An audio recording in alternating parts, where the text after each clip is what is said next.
Hello, hello, hello! Kamusta? Yon! Episode May, 5. may Kamusta? sikat these days Busy May, ano, kamusta ka dyan, Junior? Saan ba galing yung Junior story? Mukhang galit na galit yung isa sa Malacanang. Hindi lang siya galit sa Zoom sa mga doktor. Galit din Oh, siya sa'yo. Ano oo. nangyari dyan? Baka inisip ko baka inaway siya nung asawa niya dahil doon sa issue na yun eh.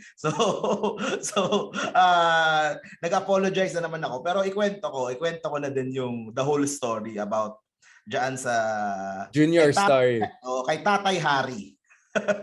Tatay Digong, Tatay Hari, di ba? Nag-start yan last year nung nagsimula ako mag-TikTok. Ang dami na nga asar sa akin na, uy, kamukha mo si Harry Roque. Uy, si Harry Roque, oh, si Harry Roque. Oh. Pag sa TikTok kasi, asaran lang kayo. So, Wala ka ba glasses niyan, ha? Wala ka ba wala pa akong glasses? eyeglasses noon, yung bilog pa lang na mukha. So, sabi ko, binibiro ko din sila. Sabi ko, hindi, tatay ko yan. Tatay ko yan. O, tapos matatahimik sila. Kasi hindi mo naman tatay yan eh. O, ano ba talaga?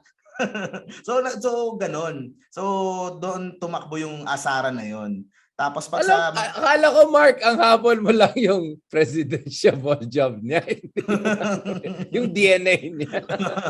Nag-ambisyon ka na, ha? Nag-ambisyon ka na. Go after Kasi yun job, ang no? long-term vision namin sa'yo, di ba? Presidential spokesman, di ba? Yun, Spox. Wala masyadong upgrade, pareho lang din yung itsura, no? Yun lang. Walang facelift. Walang facelift. Sana sa Malacanang may facelift na mangyari, pero dun sa Spox, baka hindi masyado. Nako po.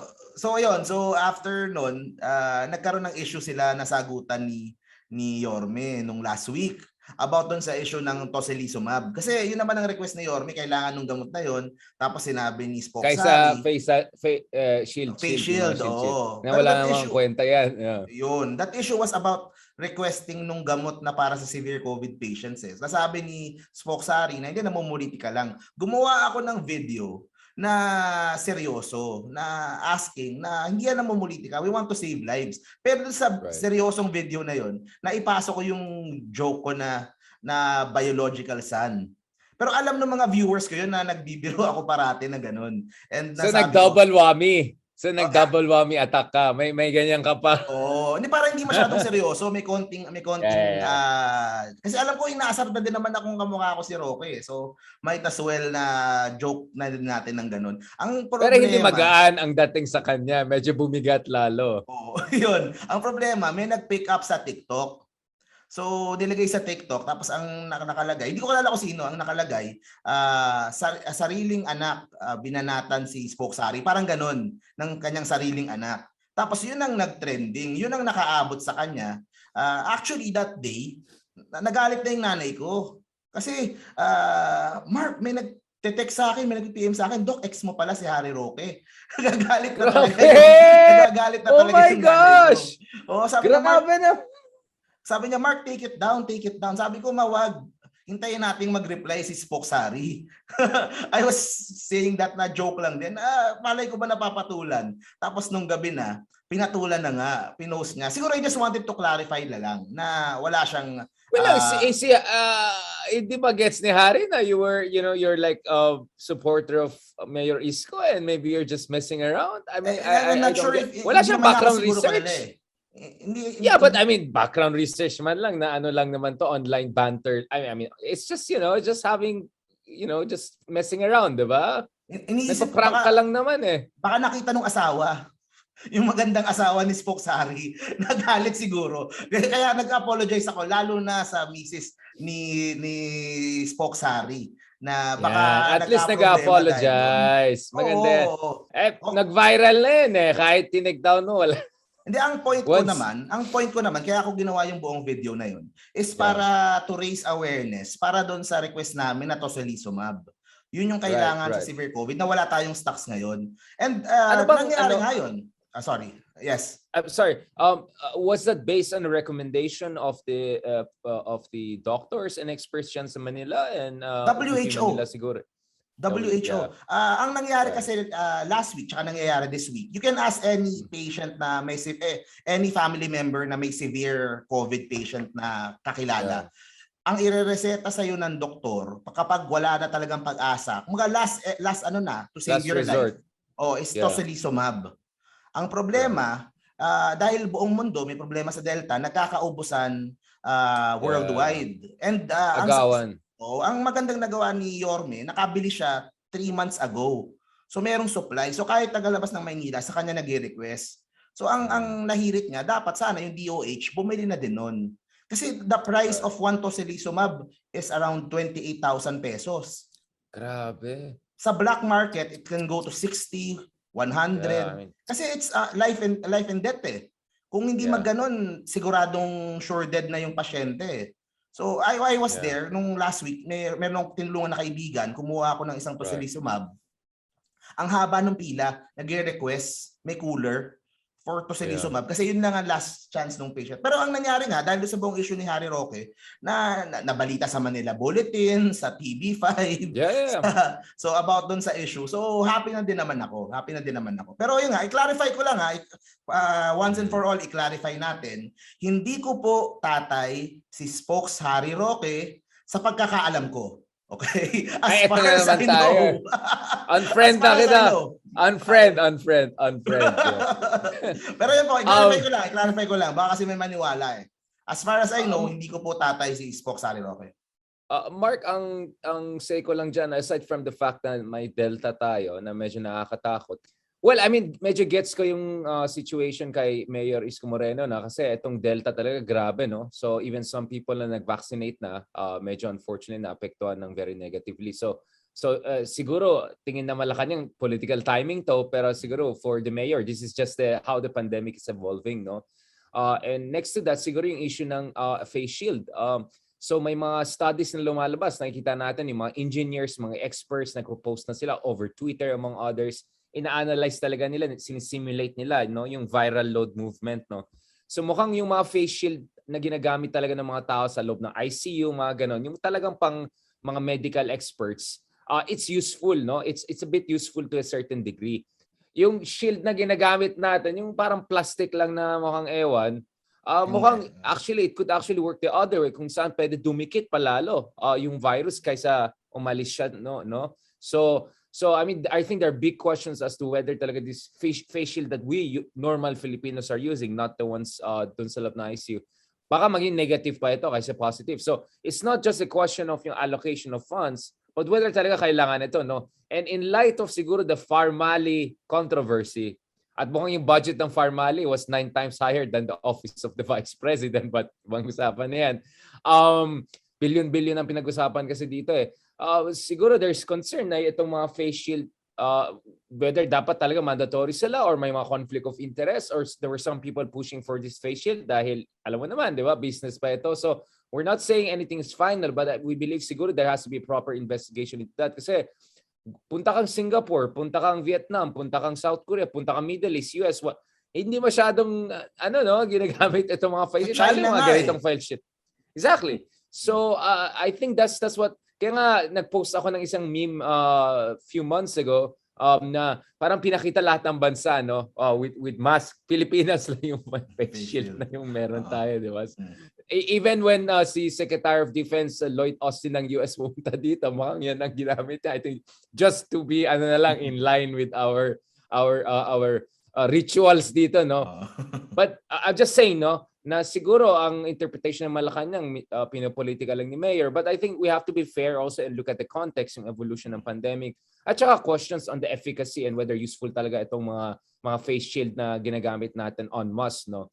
Okay, so mukhang medyo nag-apologize ka na. Yes, may 1 day of fame ka naman dyan. So not 2 minutes, not 15 minutes, 1 day, may 24/7 cycle ka. At mukhang nag-explode ang mga videos mo. But Mark, siguro many people are interested, especially mga tao na kaibigan ko or mga tao na kilala ko, sabi na, sino si Mark na kasama mo? Mukhang okay yung setup niyo, no? Siguro for these people also and for others, medyo gusto ko they'll get to know you better. So how did you get involved, no, with Isko Moreno? Like, I mean, of course, all of us kilala natin si Mayor Isko Moreno, but let's just be honest, no? Like, he became a superstar quite recently, no? I mean, that was not the case for a very long time. Let's just be very honest about that, no? So ikaw, paano ka nahatak into the Isko universe, no? At personally, yung mga interactions na meron ka with Isko Moreno, anong basa mo sa kanya? And overall, bakit sa tingin mo talagang bentang-benta siya ngayon, no? I mean, again, he's been around for a long time. Pero bakit ngayon bentang-benta talaga siya? Anong basa mo? So let's start dun sa personal na story ko dun sa kay Isko. Sino si Mark Gamboa na hindi anak ni ganito? Okay, let's go. Hindi, before I was with Models of Manila na social media company, I was working dun sa family business namin, mga cosmetics. Okay, so around 2006, wala kaming masyadong budget for marketing, wala kaming pangkuha ng mga endorsers na malalaki. So what we do is we tie up na lang with politicians para we'll give you free products, ibibigay sa mga constituents, tapos maybe you can promote our products. So ganun yung strategy namin around that time. I was just fresh out of college at that time, so batang-bata pa ako. So I met ISKO Moreno around 2006, 2007, around that time. Manila resident ka ba, Mark? Are you a Manila boy or are you what? Yeah, tumira ako doon up until mga grade 5 na kami lumipat ng Parañaque. But before that, we used to live sa Sampaloc. Okay? Sampaloc. So talagang laking Maynila ka? Yeah, Bulacan and Manila. So, Bulacan and Manila. My parents were talagang Sampaloc, Manila. Doon sila nagkakilala, doon sila. So, ayun, so around that time, ito hindi din alam to ng mga bagong kilala lang ako. Ang nakuha namin around that time, Vice Mayor Herbert Bautista, si Konsehal, Councilor Isko Moreno.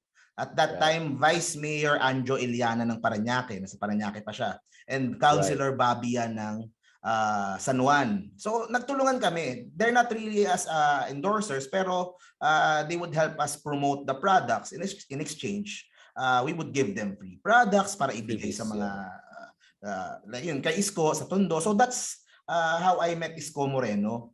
Konsehal pa lang siya nun. Tapos I remember dun sa isang meeting sa somewhere in Malate na they were talking about running for VP. VP tuloy, Vice Mayor at that time. VP. Advance mag-isip Nadudulas ako. Natakot ako dyan. Okay, go. For Vice Mayor at that time, na parang kaya ba ni Isko to? Kasi around that time, syempre, bagitong artista, yun ang impression kay Isko eh. Artista. Ina-underestimate siya. Ina-underestimate siya kasi yun nga, galing from showbiz. Alam, kay Isko Moreno na lang naman nabago yung image na yun na paggaling sa showbiz. Pero around that time, talaga minamaliit talaga siya. Maski ako, dinadoubt ko din siya, kaya ba ni Isko Moreno to? Mabigat yung mga kalaban nito. And sure enough, nanalo siya noon. I even attended yung kanilang victory party at that time. Victory party sa, I think, Century Park Hotel sa Manila, sa may Malate. Nalala ko pa yun. Those were memories. May t-shirt pa ako noon eh. So, after nung Vice Mayor na siya, every now and then, we would do a free facial sa barangay. Sa all around Manila. Wow! Interesting. Kasi my mom is a dermatologist. Tapos yung dad ko is cosmetics company nga. So, we would go to a barangay, tapos we would give free facials. Kaya pala magandang skin mo, bro. Natural yan. So, we would do free facial. So, ganun yung extent nung nung tulungan namin with the then Vice Mayor Isko Moreno. Pero hindi kami talaga close. I met him only a few times lang. So, ganun lang. So, after parang as a matter of fact, parang business as usual. I mean, just dealing with, public servants, doing your routine, yung mga freebies, mga ganun.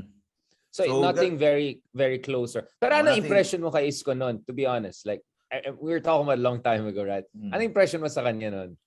That time, nakita ko na he was well-loved talaga sa Manila. Talagang si Isko never lost an election sa Maynila. 7 elections, parating nanalo. So he has never lost an election in his life, right? No, nung senatorial na tayo. Oh yeah, of course, he lost in the Senate later. But I mean, up to that point, diba? Sa Manila, hindi pa siya natatalo. Kasi he's one of them eh. he knows na na nakita nila laking tondo, laking mahirap, umangat sa buhay, and tumutulong talaga. So around that time nakita ko na and magaling makisama. Actually, yun yung magandang term. Magandang term magaan yung dating, no? I mean, parang hindi ka ma-intimidate, hindi ito politiko na parang pinapa-feel sa'yo na ako ay isang ganito, ikaw, you know, wala siyang ganun, di ba? Right. Yeah, alamdam mo yun pag yung mga tao na laki sa hirap, hindi sila they're not that full of themselves, ganun. So well, may mga laking hirap pero biglang nung naging mayor ng isang mayaman na syudad, biglang iba ng dating, di ba? I mean, I won't say, or mga gatchalian naman, they come from a relatively privileged background pero ang sarap nilang kasama. Yun ang naman ang narinig ko sa mga tao sa kanila, no, na nakikibir sila, nakikiusap. So again, I'm just saying, like, maybe this is not just because laking hirap si Iskos. It's not a blanket. Yeah, but it's because siguro Iskos has this natural instinct, no, for public service at makikisama, makikihalubilo sa mga taong bayan, no. But of course, I mean, to be honest, on my side, no, I mean, what I remember from him in terms of being a politician is yung interview niya sa CNN noon, di ba, because of the Hong Kong hostage crisis, di ba, and I think he got a little bit of a flack for that. Let's just be very honest about that, no. So I think that didn't leave the best of impressions, and the fact na Mayor was Estrada, di ba? Na parang bakit si Isko ang pinapaano niya sa media when siguro the mayor should be more on the front and discuss this kasi napakalaking issue, no? Naging diplomatic crisis na siya, no? To a point na pati si Aquino na involved dito, no? So I was just wondering bakit si Isko yung nasa front line, no, of dealing with the diplomatic fallout dun sa Hong Kong hostage crisis. And then why parang Estrada is not as much on the front line while Aquino was also on the front line in many ways, no. So yun, I'll just be honest, yun yung parang that was like the first time na medyo pumasok sa aking consciousness na si Isko, you know, is very active in politics and all, and I was wondering what will happen. So yun, so when was so the next time na medyo naging mas regular yung interaction with Isko was when? I mean, obviously he ran for the Senate later on. Parang ang basa ko, actually again, that's why this is a very inspiring story, no, because it's not a kind of a fairy tale through and through, right? Or baka fairy tale in that matter, because my challenge is also in a fairy tale. I mean, I remember 2015, mga ganon, no, mag-election ng 2016. Ito yung time na parang Isko was in a little bit of a limbo, no? Medyo lost siya kasi parang, di ba, para pinangako sa kanya na he will be supported as a mayor, and then I think Estrada kind of went against his own word. So you could see na stress talaga si Isko, no? At medyo, I won't say windang siya, but you could see he was a little bit bewildered, no? Anong gagawin niya next? Tatakbo na lang siyang Senado, medyo malabo yung tas naalala ko yung, kasi nagtuturo ako sa Lasal noon, so I was always in Manila. At pag nag-taxi ako, syempre chismoso, di ba? Yung mga kausap ko sa taxi, chismisan kami. So Isko actually came up in the conversation, and it came up not in a very positive way, na parang, ito na, tapos na ba yung career niya? Wala, ipit na siya dito sa Manila. You know what I'm saying? Like, that's why I'm very fascinated with this, meteoric rise in recent years. Kasi grabe yung like just few years ago, grabe, parang windang medyo yung limbo yung situation niya, no? And then, of course, pumasok siya sa government. I think nag-USEC siya sa DSWD, no? So he worked under Duterte administration. But naalala ko yung picture niya, medyo parang chubby siya na stress, di ba? Yung itsura niya. I mean, again, I'm saying this not para balawrain si Mayor, no? I'm just amazed na biglang pagdating ng 2019, especially nang nag-resign na siya sa DSWD heading into the elections, nag-transform, no? Nag-transform na parang you could see this, he felt the hinge of fate, no? Yung parang, parang ito yung history is pushing him already in a direction. Very dramatic, no? Yung personal transformation niya, yung physical transformation niya, everything like that. I don't know. Ako, yun nung nakita ko, I was really impressed by that, no? Like parang he went from limbo to like this person who knows ano talagang gusto niya mangyari, and parang he feels, the hands of destinies are on his shoulders and tapping him saying, go na, ito yung moment mo, no? Finally your moment to shine. Ikaw, anong nabasa mo this years, no, yung transition from 2016 to 2019 and kasi I think yung transition period na yun, yung 3 taon na yun, hindi naman nawala si Isko sa Manila politics in a sense na siya yung head nung Asenso Manileño, which is yung party ni Danny Lacuna, na siya yung head ngayon, at sumunod nga yung si Hani Lacuna, yung anak ni former Vice Mayor na Danny Lacuna. So he was still involved. Tsaka yung Vice Mayor ng Manila at that time, sa kanya si Hani Lacuna, yung ilang mga local politicians sa kanya. So he was still there. He was still a force, and alam nila na pag si Isko tumatakbo sa Manila is always a strong force to reckon with. Force to reckon with. No. So it was always there. Hindi talaga nawala. And nandun talaga yung he was always going to mayor pa rin talaga yung gusto niya doon sa Manila, kasi yun yung culmination nung 18 years nga bilang konsehal and then vice mayor. Of course, let's emphasize that almost 2 dekada siya nagserbisyo sa Manila. Kasi this is, again, Mark, this is very important because may mga narinig tayo from some of our friends na si Mayor hindi pa tapos yung first term niya, mukhang inaay niya some other office, no? A higher office. Paano naman yung mga constituencies sa Manila? But ang sinasabi ko parati is wag natin kalimutan, 2 dekada na siya sa public service dyan sa Maynila. At nagserbisyo din siya bilang vice mayor, no? Twice pa siya nag-vice mayor? 3 terms parati. Or once? All right, exactly. So more than 3 terms councilor, 3 terms vice mayor. So all the way na siya, 'di ba? So so he had a full exposure in terms of yung experiences, in terms of public service, yung ins and outs ng Manila, kilala niya talaga. Kaya as mayor of Manila, nakita natin na how he was able to shake up the system. But ikaw, Mark, anong say mo dun sa mga nagki-criticize na doon muna siya sa Manila, ayusin niya muna, magstay muna siya ng 9 years if kaya na manalo ng re-election. Wag muna siya mag-ambisyon ng higher office. What do you say about the critics saying that? Dalawa yung nagsasabi ng ganyan eh. Dalawa yung napansin ko kasi of course I would always get that doon sa mga videos. Exactly. One, either meron silang ibang manok. They like Isko, pero may iba silang manok for 2022. So yun yung isa. The second one is they like Isko, pero takot silang matalo si Isko kasi feel nila malakas masyado yung makakalaban. So yeah. yun yung dalawang klase ng mga tao na nagsasabi nung ano na yun. Pero yun nga, he spent half of his life serving Manila. So nag-aaral siya that whole time. And of course sa politics there's always yung timing yung tamang timing and yung momentum and yung init. So to be honest here, we're not really sure kung nandyan pa yung init or yung momentum 7 years from now. So which is what I've been saying, right? I mean, I've been saying this all along. This is the moment of truth, no? Now or never, no? I wouldn't say now or never, pero yun nga you have may spark ka na ngayon but we're not really sure kung may spark ka pa 7 years mo kasi wala namang makakapagsabi. Di ba? We have seen that in many politicians before na they pinausog na lang muna, tapos by that time na gusto na nila, wala na. The people have moved on na.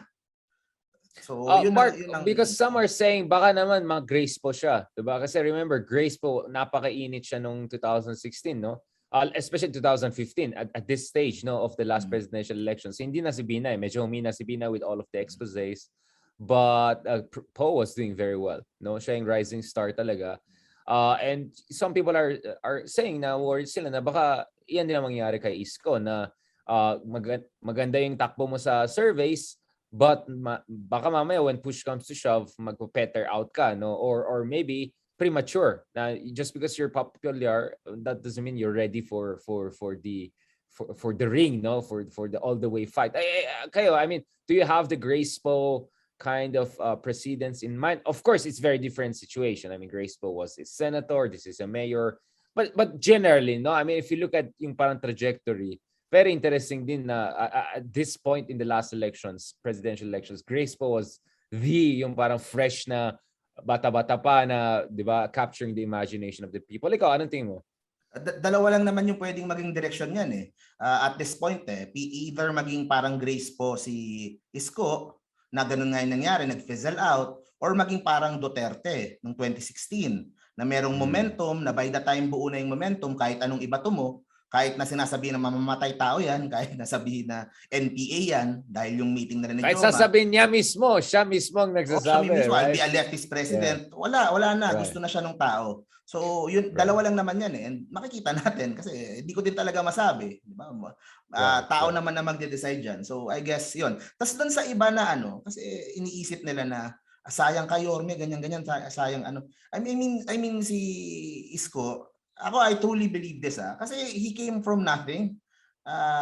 Basurero siya nung araw, mahirap siya nung araw. And ako, naniniwala ako na manalo matalo. Of course, gusto ng kampo namin manalo si Isko. Yeah. Pero manalo matalo, he'll be all right. He'll be all right. Okay na siya. Kumaga, yung kanyang muka, yung kanyang picture frame will forever hang doon sa Manila City Hall na Hall of Mayors. So Hall of Fame na yan. Oo, kasama na siya doon. Yun nagawa na niya. And yung 3 years niya na as mayor, nagawa na niya yung even more than iba na naka 9 years. Nakagawa na siya, makakagawa siya 2 hospital. 3 hospital, 3 school ang sinimulan, 7 condo units for the poor and yung sa Baseco. So, and yung Manila Zoo. Yun. So, I think Isko is a man who is really concerned about his legacy. Yun ang nakikita ko sa kanya. Na he's not so much driven na kailangan nasa power ako parate, ganun. More about legacy and how will I be remembered.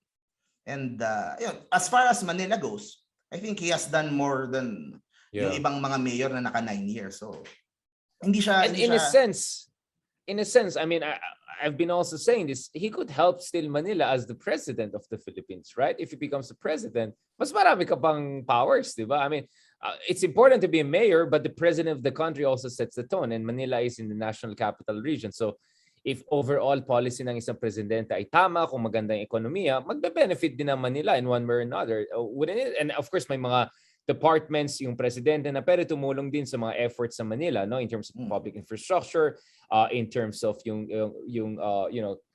keeping yung legacy, yung architectural legacy ng Manila.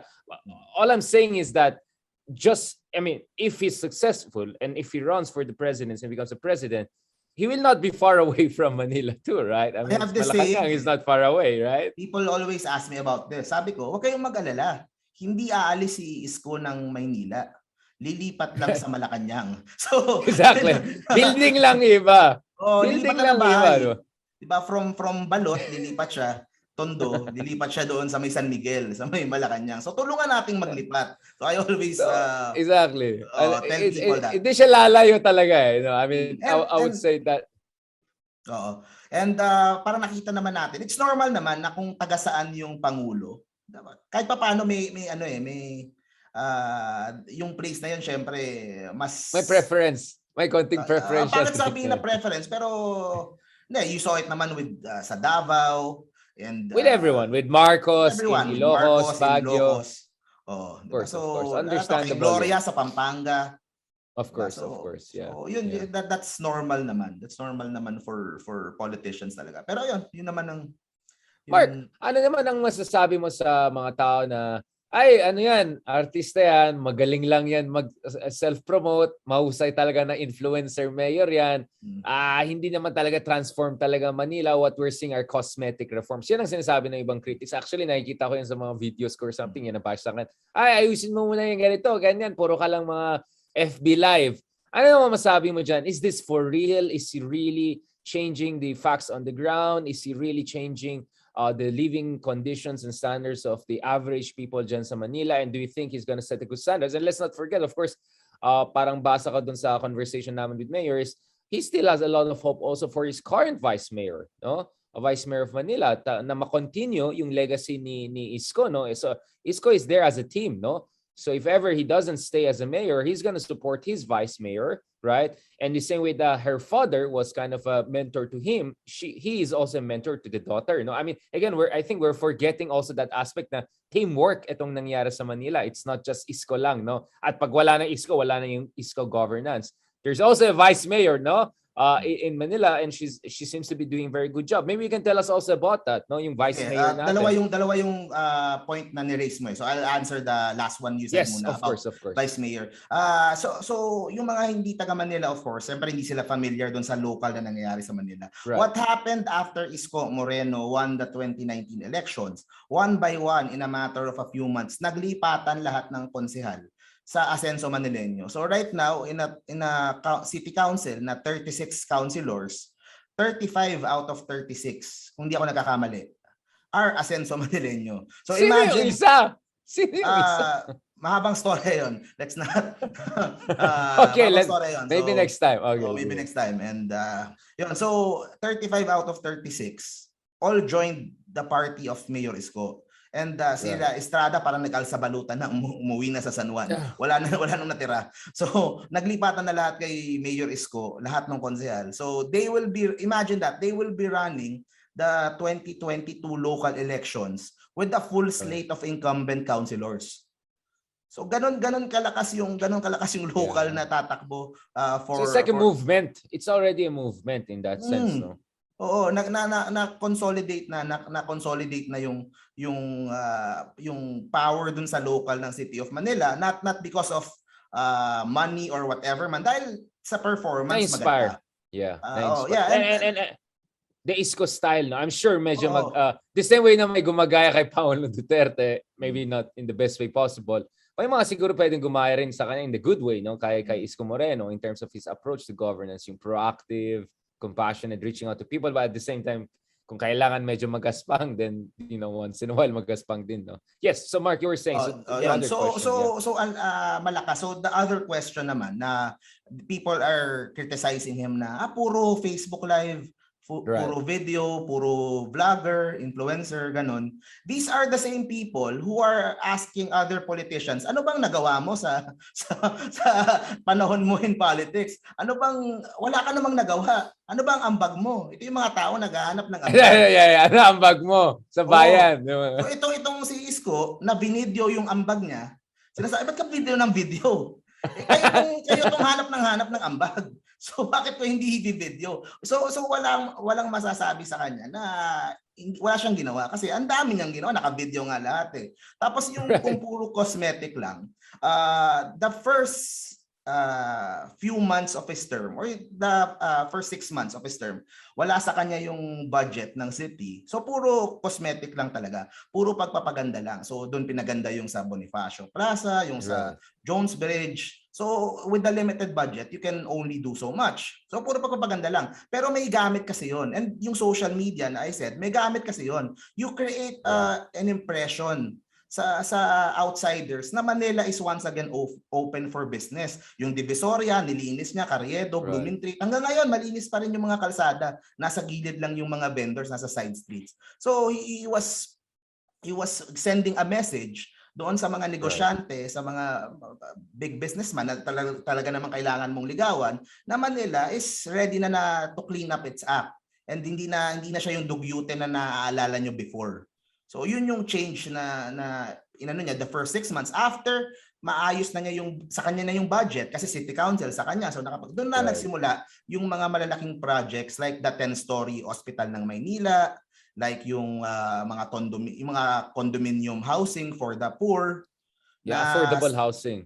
Affordable housing like na patterned after the Singapore system daw. So ganun nila. Socialized housing. Socialized housing and yun. Doon na lahat yung mga projects na makikita mo talaga na will have an effect for decades and decades to come kasi nga nakatayo na. Tapos ngayon sinimulan na niya yung 10-story na school building with elevators and aircon.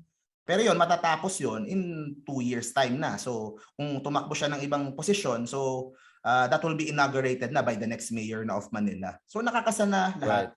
So yun yung kanyang Yeah, but Yes. Mark, just to say, even though literally cosmetic, some of the things they have been doing while you're in the cosmetic business, it doesn't mean that it's just shallow, no? I mean, yung pangpalinis pa lang, mahirap yun, no? I mean, if this were an easy thing, bakit hindi nagawa before, no? Yung Divisoria pa lang, di ba? I mean, this problem has been there for a very, very long time, no? Habang nag-improve yung QC, yung Makati, BGC, I mean, parang napag-iwanan yung Manila. So, yeah, but I mean, the thing is, suddenly people feel good about going back to Manila or visiting Manila. I mean, I think the psychological impact, you cannot underestimate that. And governance is also about people feeling good in a place. So, hindi natin pwede underestimate lang na porque literally cosmetic some of the things he did. It's just that. That itself had a huge multiplier effect later on, no? Kasi kung ganado mga tao pumunta sa Manila, then you have investments, you have tourists, no? You have more scrutiny, you have more involvement, participation. So so meron siyang cascading effect, no?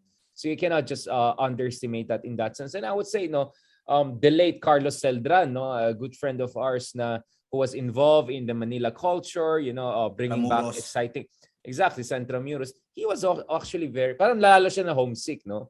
Kasi he was in exile in Madrid sa Spain. So lalo siya na homesick na parang excited siya na bumalik sa Manila when nanalo si Isko Moreno. So even people like that na who are not necessarily easily impressed, no, at medyo mataas ang standards sa buhay. No, even they were quite very hopeful, no? At they were very encouraged with the developments, no? At saka yung transformational politics na nakita nila, at least online. But some of us would say even in person. Ikaw, Mark, anong tingin mo? Bakit sobrang parang benta yung style ni Isko Moreno? What is it tapping into dun sa yearning ng mga Filipino people at this time? Again, of course, we all know generally anong gusto ng masa, mga ganun. Like, we already know the cliche. But there seems to be something distinct about Isko and about our moment, our political moment, which makes him such a compelling and competitive candidate potentially for the office of the presidency next year, no? Bakit sa tingin mo? What makes him so special and what makes him so perfectly special for our current political moment? Yung one aspect din nung nasabi mo kanina na yung people looking back at the good old days, na yung Manila nung araw, ganito, malinis, wala pa yung mga ganyang ano. So sa lahat ng mga videos ko about Isko, the highest engagement kadalasan is about sa Manila Zoo. Kasi people naalala nila, nung bata ako, pumunta ako sa Manila Zoo, ganyan-ganyan. So yun ang natatouch siguro ni Isko yung sa nostalgia? Nostalgia, right? Yeah, and nostalgia. Manila is full of that. He said that na kumbaga ang Manila, hindi tayo parang Makati o BGC or yung naglalakihang mga buildings na ganun. What we have in spades is nostalgia and history. Na yun ang hindi mo kayang bilhin. That's something you cannot buy. That's something na nandoon na aalagaan mo na lang. So he tried to work on that. So I guess yun ang isa sa factor. Aside from doon sa, of course, yung mga basic na sa hospital, sa education, sa peace and order, sa environment. So lahat ng yun, he tried to cover all the bases. So nagpakitang gilas Nagpakitang gilas. People can say na nagpapakitang gilas yan kasi may ambisyon, kasi gustong tumakbo ng presidente. Pero sana mas maganda kung lahat ng officials natin nagpapakitang gilas, di ba?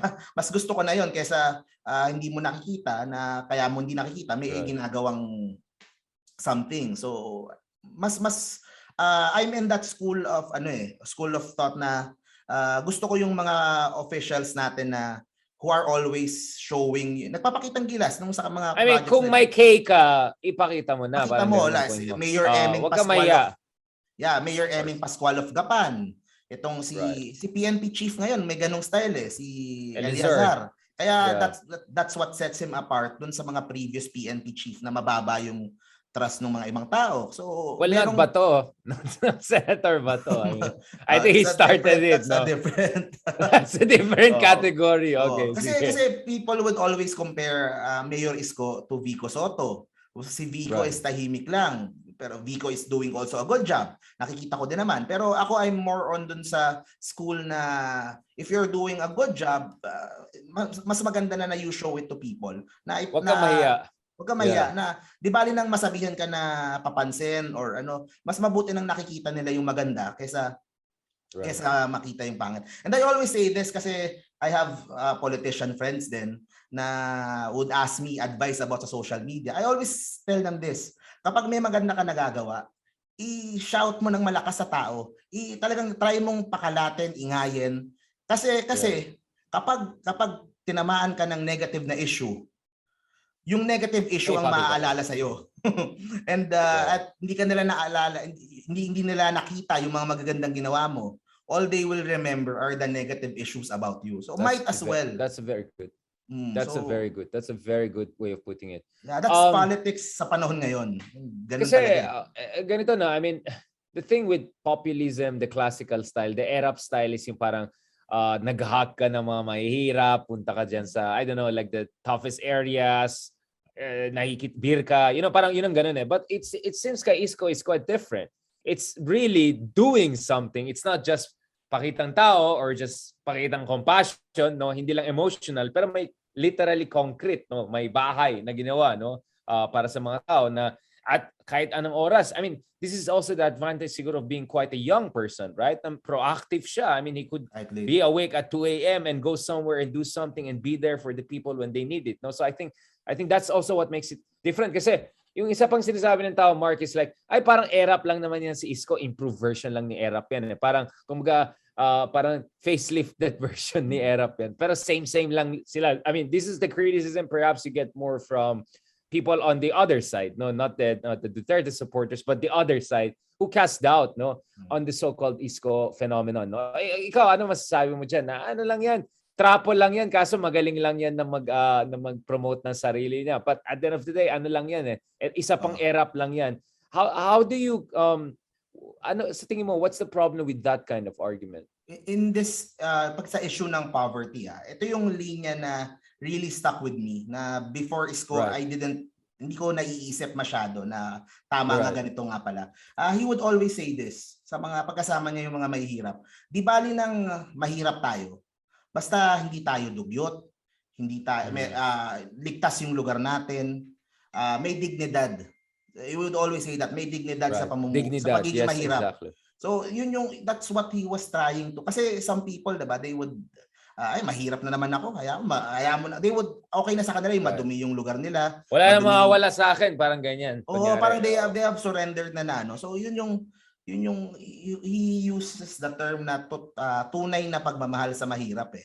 Na kahit mahirap ka, pwede ka magkaroon ng maayos na bahay, pwede ka magkaroon ng maayos na school, maayos na ospital. So you're in a better position to iangat yung sarili mo. So I guess ganun yung ibig sabihin eh. Na hindi trabaho ng government na alisin ka sa kahirapan, pero the government would support you to cover all the basics. And it's up to you na iangat yung sarili mo sa kahirapan. Kung hindi man ikaw, at least yung anak mo, maybe yung anak mo can do better. So we create the conditions, the minimum conditions for you to thrive as a dignified resident of Manila and a citizen of the Philippines. No, that's very interesting. I mean, one thing, Mark, sorry, I cut into you.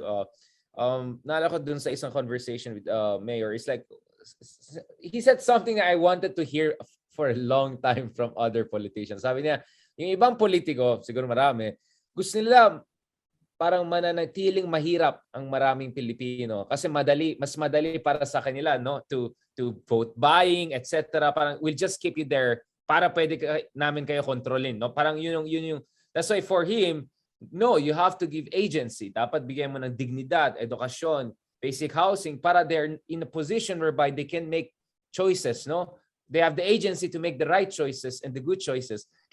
Kasi dito rin ako nagdi-disagree doon sa mga liberals, yung mga voter education, mga ganyan. Like parang, it's not like hindi natin alam na mali talaga itong mga tao na to na hindi dapat bobotohin, no?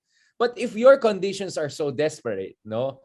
Then vote buying becomes more and more decisive, no?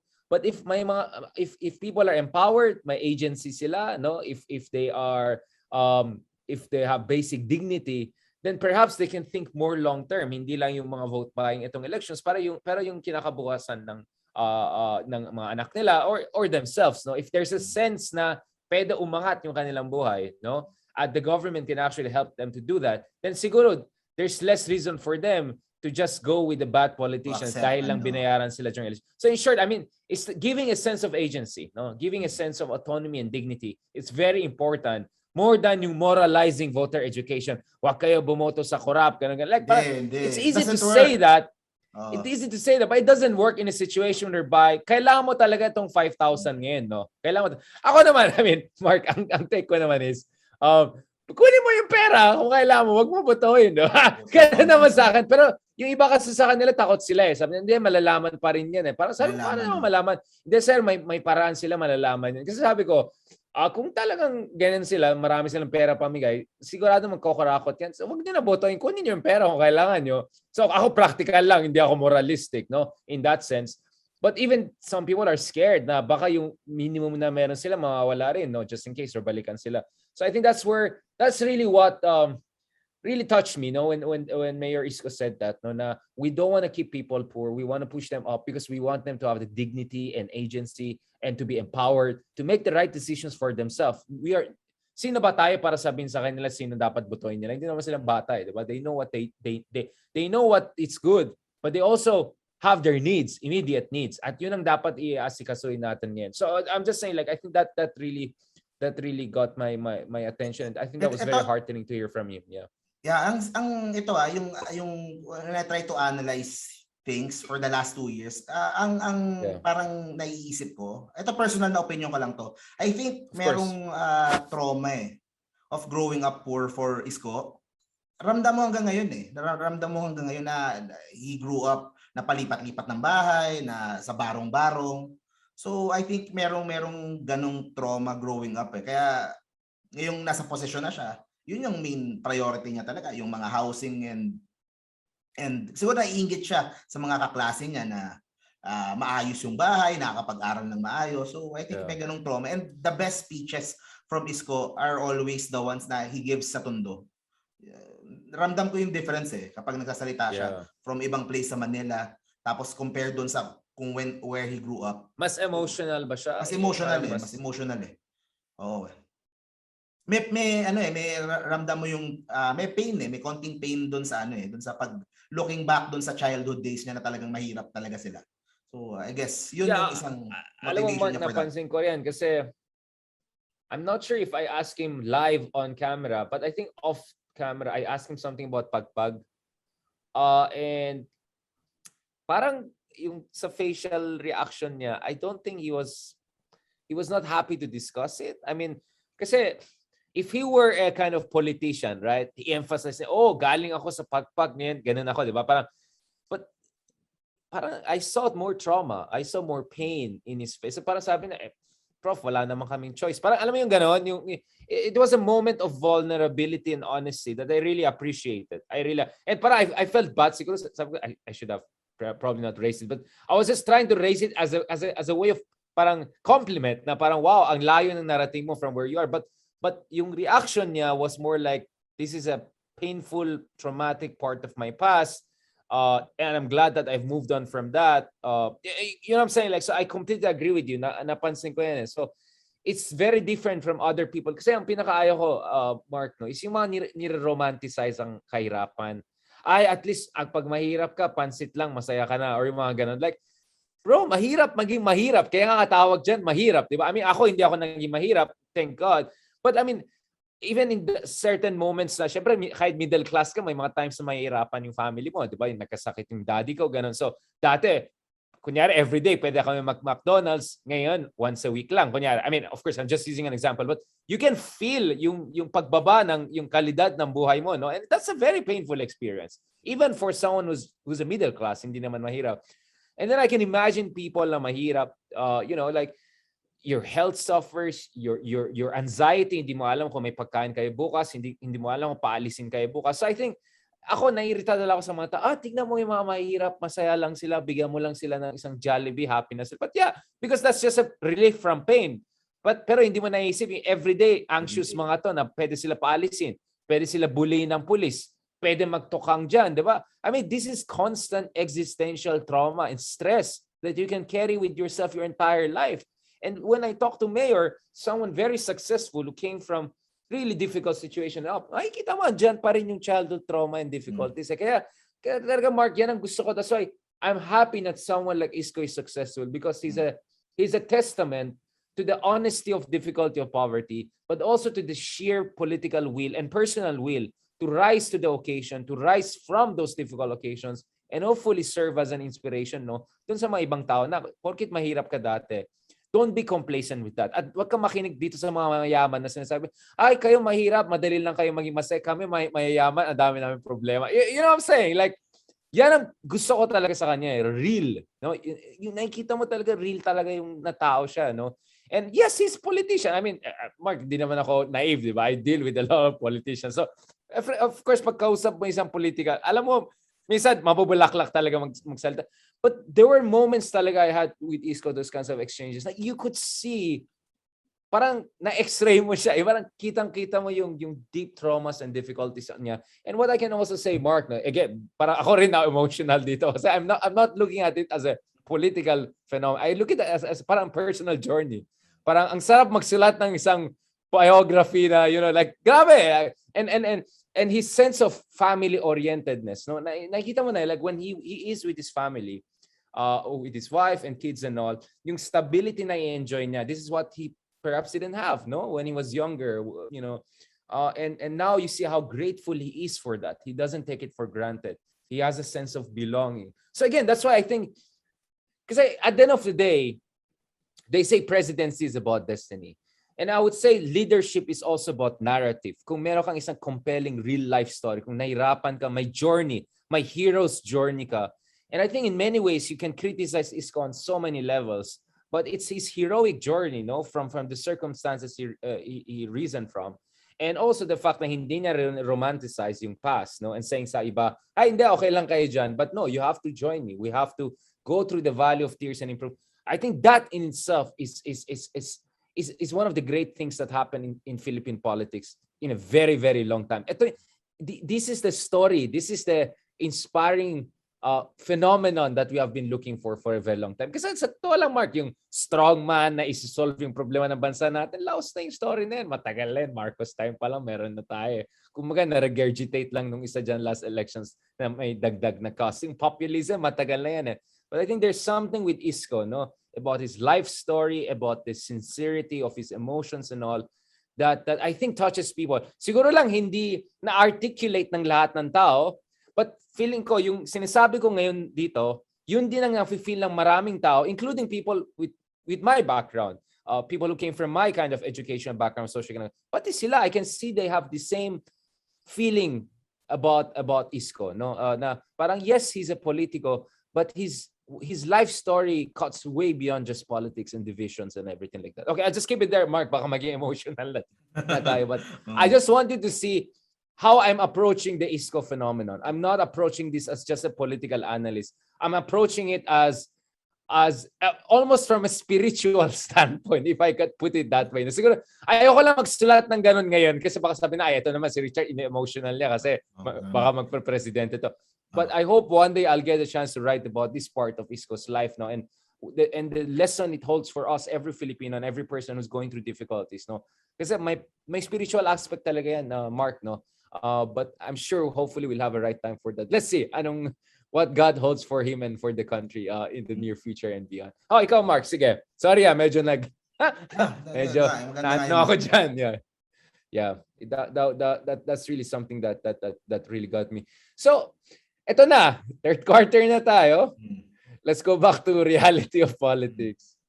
Filing na in a few weeks. Fearless forecast mo, aakyat pa yung numbers niya o baba? Kasi I'll just tell you what, Mark, kasi mahalaga yan in a sense that, di ba si Pacquiao bumaba yung numbers niya, at least based on some surveys, after nagkaroon sila ng hidwaan ni Pangulong Duterte. So I think many people have an interest to see Iskos numbers to go down, not only because they see Isko as a rival, but because they want to make this message na pag kinalaban mo si Duterte dahil napaka-popular niya, hindi lang Teflon effect sa kanya, ikaw matatamaan ng Teflon niya, di ba? So I mean, I think what will happen to Iskos numbers will be very important in determining, I would say, the dynamics of the entire elections. Kung umakyat pa lalo yung numbers ni Isko, despite all of the back and forth recently, then mukhang we are really moving towards a more post-Duterte situation. Ay, ewan ko lang. Ito lang basa ko. But ikaw Mark, ano take mo dyan?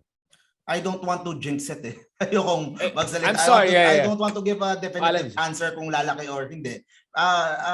Yung sa observation ko, yung after nung attack doon sa Bikini, tumaas yung interest.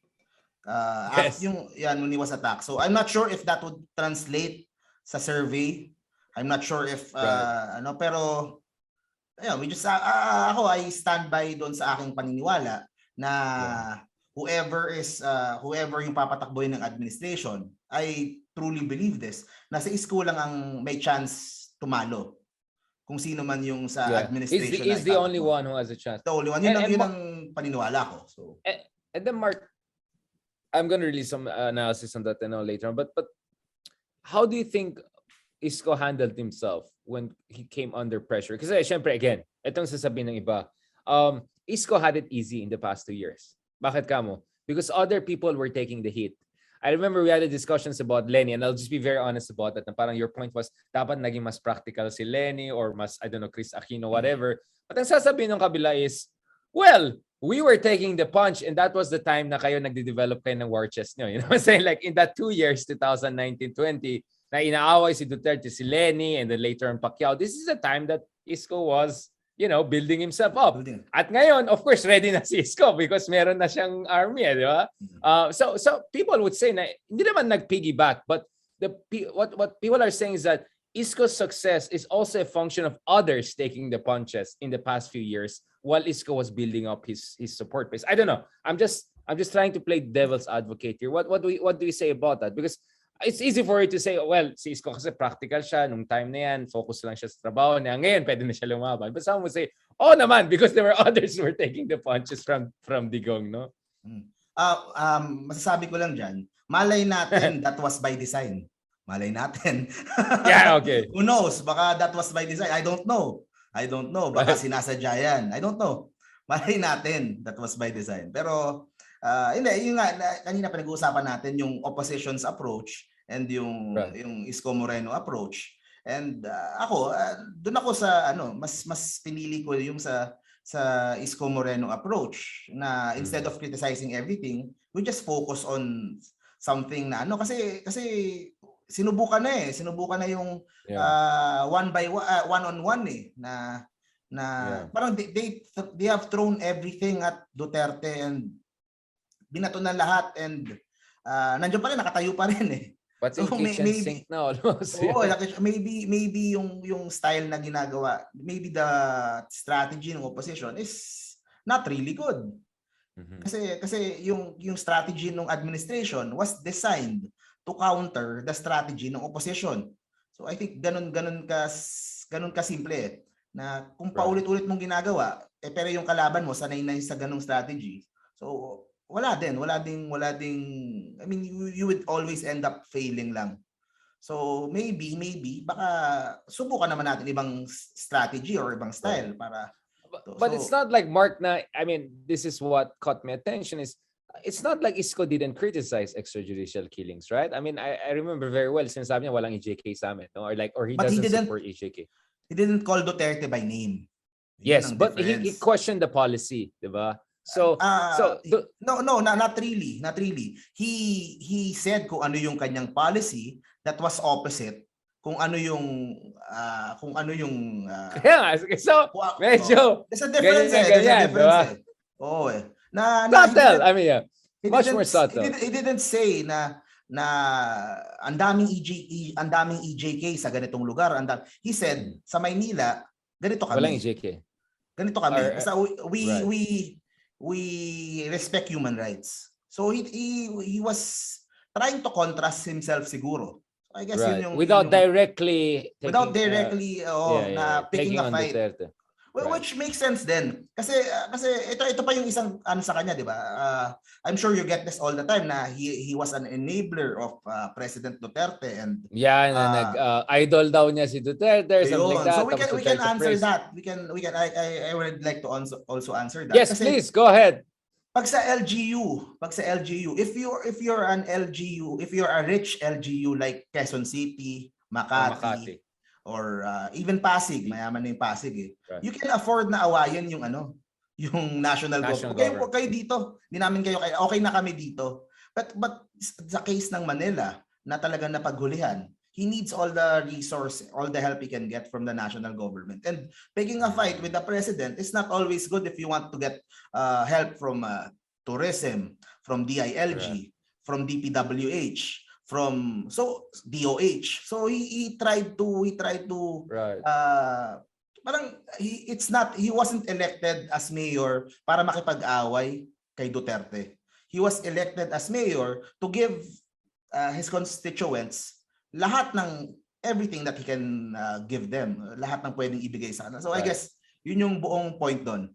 Choose your battles, more finesse, more diplomatic, because the number one job, is to serve the Manila people and give them what they need, rather than virtue signaling or mag-posturing ka. I completely understand what you're and talking then kung epekto niyan is... Thanks, Mark, for pointing that out, because that's very, very important. Because nakita natin, because, by the way, that was also my question. Sa tingin mo ba, how did Isko perform in the past since SONA, na medyo inattack na siya ng Pangulong Duterte? Kasi nakita natin, at some point, nag-thank you din siya kay Pangulong Duterte for giving things to Manila when parang nag-threaten si Duterte na hindi bigyan ng tulong ng Manila, or he wanted to strip kunyari of Isko of the ability to give certain services during pandemic. Ayuda, exactly, no? I don't want to use the word strip, but going back to that, diba? Ikaw, anong sa tingin mo? You think Isko handled himself very well? Grace under pressure? The proper combination of offensive and at the same time suave? Ganun bang ginawa ni Isko? Anong basa mo? In the past, since SONA, inattack talaga siya ni Duterte. Kasi the thing that we have to remember, and if ISKO Moreno runs for president, hindi niya makakalaban si Duterte. He won't face him. He will face someone else. So he doesn't need to destroy, or he doesn't need to throw shade at President Duterte. He just needs to prove to the people, to the voters, that he is better than the other candidates. So I think yun yung pinaka logic nung buong yun eh. So, right. There's no need to pick a fight with Mark. There's a lot to talk about Isko pa rin, and I'm sure there are going to be some big announcements this month, and hopefully we can cover that live, and then we'll have also further discussions on that. So wag natin ubusin yan. But siguro to end this episode, because we have another episode, pag discuss natin, of course, Manny Pacquiao and Soto and Lacson, the other people that we're not discussing as much. So I think perfect for episode 6. But for now, siguro, just some preliminary ideas. Who do you think Isko would be comfortable with as a vice presidential mate? May mga pangalan na ina-attach sa kanya, but you think strategically and also in terms of personal chemistry, who are people who we should watch out for in terms of potential vice presidential mate for Isko? Because my sense is he's going to run for the presidency unless the surveys are showing something very, very different from what the trend lines are suggesting. Yeah. Again, not to... Okay, go ahead. Yeah. Ito, since nandito na naman tayo sa podcast, I think he will run. There's no for president. I think there's no question about that at this point. Okay. So vice president, who do you think he'll be comfortable with? Sa VP, I think it would make the most sense si Pacquiao, dahil strategically, we're just talking about strategically kasi of course you would take out someone who would eat boats from you kasi there's medyo similar. Medyo similar yung kanilang which is yung so you would take out one and of course one weakness nakita naman to sa mga surveys ng mga recent is the Mindanao area. So very weak yung performance ni Isko sa Mindanao. Yun. So I think NCR talaga Luzon mostly, pero but let's not go too much to Pacquiao because we're going to discuss Pacquiao more. But are there other people we have to watch out for? People from Cebu, people from media, because I think there are people we're not discussing, but perhaps we should discuss. Are there other people that could be under consideration? The names being floated around. Ako honestly, I don't know kung sino yung vice. Yeah, exactly. We're just talking about prospectus, no? Yeah, prospectus lang naman to. Pero I think we will learn enough. Konting time na lang. I think we will learn na. Pero there's Gwen Garcia from Cebu. Her name is So it will be a Manila and Cebu versus Davao na laban. So Center versus Tapos North and Central. her name, the other one is Grace Po. Kasi they were kasama siya dun sa lineup ni Grace Po 2016. Tapos meron ngayon yung dito sa amin meron ng FPJ Avenue. Ayan. So ewan ko kung sakto ba yung timing. So Grace Po makes is sense another too. one. Grace Po makes sense. Who else? The one person that I'm really watching closely right now, I'm hearing a little rumors. I'm not really sure. I don't know kung if he will run, if he will team up with Isko, if he will team up with Sara or BBM. Is Rafi Tulfo. Yung name na yun ang medyo as someone na nasa social media, as someone na with political social media, that kasi you think of all possibilities, you think of all mga posibleng mangyari or Rafi, issue. no, not Mon, not Erwin. Not Mon, not Ben, not Erwin. Not Ben, yeah. Only Rafi. But Rafi. Idol Rafi. So that name I'm really watching. I'm really watching right now. So yun. So yun ang ano. The other, meron pa ako narinig, Chris Aquino. Her name is being floated around as a VP candidate. Yun nga si Isko, pwede siya sa BBM. May ganun din. Kasi hindi natin masabi kung sino yung magiging partner. So parang red line lang talaga Duterte. Anyone else but Duterte. Anyone else but Sara. Anyone else but Sara. Exactly right. Yeah, okay. Sige, let's keep it there siguro, no?